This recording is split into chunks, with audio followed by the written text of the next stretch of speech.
بسم اللہ الرحمن الرحیم 10 اسلامک باتیں قرآن و حدیث کی روشنی میں۔ نمبر 1، اسلامی تاریخ۔ حضرت آدم علیہ السلام کا دنیا میں آنا۔ حضرت آدم علیہ السلام پیدائش کے بعد ایک عرصے تک جنت میں تنہا رہتے ہوئے بے چینی محسوس کرنے لگے، تو تسلی کے لیے اللہ تعالیٰ نے ان کی بائیں پسلی سے حضرت حوا علیہ السلام کو پیدا کیا اور دونوں کو حکم دیا کہ اس درخت کے علاوہ جنت کی تمام نعمتوں کا استعمال کرو۔ شیطان نے وسوسہ ڈال کر بہکایا کہ اس درخت کی خصوصیت یہ ہے کہ اس کا پھل کھانے کے بعد تم ہمیشہ جنت میں رہو گے۔ چنانچہ شیطان کے دھوکے میں آ کر انہوں نے اس درخت کا پھل کھا لیا۔ اللہ تعالیٰ نے اس غلطی کی وجہ سے جنت کا لباس اتار کر دونوں کو دنیا میں بھیج دیا۔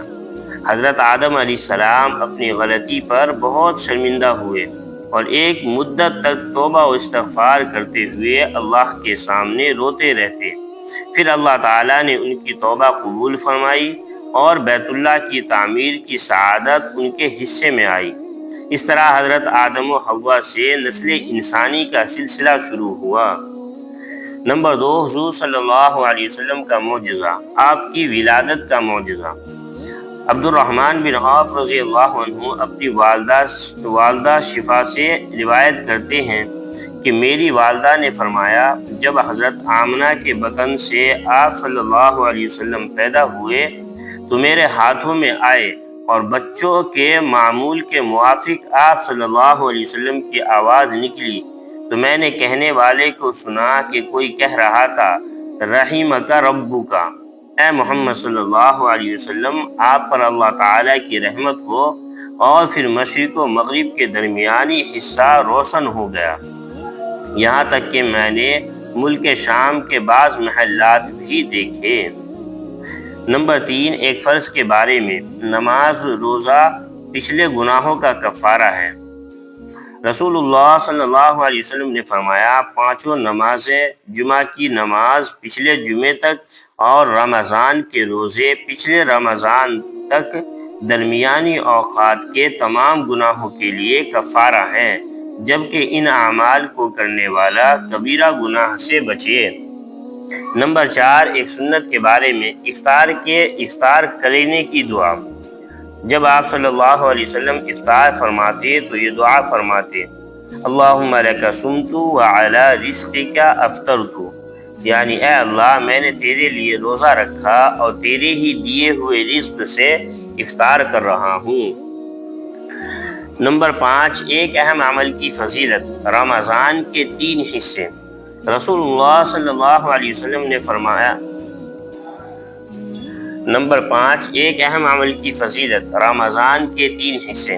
رسول اللہ صلی اللہ علیہ وسلم نے رمضان کے متعلق فرمایا، یہ ایسا مہینہ ہے کہ اس کا اول حصہ اللہ کی رحمت ہے اور درمیانی حصہ مغفرت ہے اور آخری حصہ آگ سے آزادی ہے۔ جو شخص اس مہینے میں اپنے غلام و خادم کے بوجھ کو ہلکا کر دے، اللہ تعالیٰ اس کی مغفرت فرماتے ہیں اور آگ سے آزادی عطا فرماتے ہیں۔ نمبر 6، ایک گناہ کے بارے میں، سود کھانا۔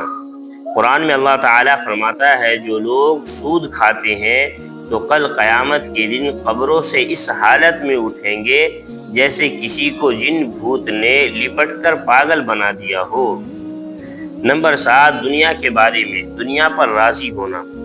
قرآن میں اللہ تعالیٰ فرماتا ہے، کیا تم لوگ آخرت کی زندگی کے مقابلے میں دنیا کی زندگی پر راضی ہو گئے؟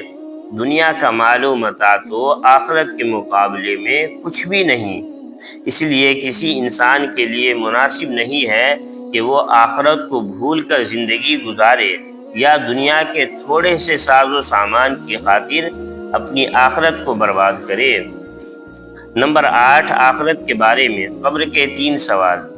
ایک مرتبہ رسول اللہ صلی اللہ علیہ وسلم نے فرمایا، مومن بندہ جب قبر میں پہنچتا ہے تو اس کے پاس 2 فرشتے آتے ہیں اور اس کو بیٹھاتے ہیں، پھر اس سے پوچھتے ہیں کہ تیرا رب کون ہے؟ وہ کہتا ہے کہ میرا رب اللہ ہے۔ پھر پوچھتے ہیں کہ تیرا دین کیا ہے؟ وہ کہتا ہے میرا دین اسلام ہے۔ پھر پوچھتے ہیں تمہارا نبی کون ہے؟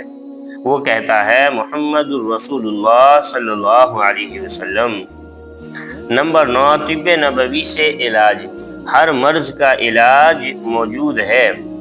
حضرت اسامہ رضی اللہ عنہ بیان کرتے ہیں کہ میں حضور صلی اللہ علیہ وسلم کی خدمت میں موجود تھا کہ کچھ دیہات کے باشندے آئے اور آپ صلی اللہ علیہ وسلم سے عرض کیا، یا رسول اللہ کیا ہم دوا کریں؟ تو رسول اللہ صلی اللہ علیہ وسلم نے فرمایا، اللہ کے بندو ضرور دوا کیا کرو، اس لیے کہ کوئی بیماری ایسی نہیں ہے جس کی دوا اللہ نے نہ پیدا کی ہو سوائے ایک بیماری کے۔ لوگوں نے پوچھا وہ کون سی بیماری ہے؟ رسول اللہ صلی اللہ علیہ وسلم نے فرمایا بڑھاپا۔ نمبر 10، نبی صلی اللہ علیہ وسلم کی نصیحت۔ رسول اللہ صلی اللہ علیہ وسلم نے فرمایا جب تم روزہ کھولو تو کھجور سے افطار کرو، کیونکہ یہ سراپا برکت ہے۔ اگر کھجور نہ ملے تو پانی سے روزہ افطار کرو، کیونکہ پانی ظاہر و باطن کو پاک کرنے والا ہے۔ اللہ تبارک و تعالی ہم سب کو عمل کی توفیق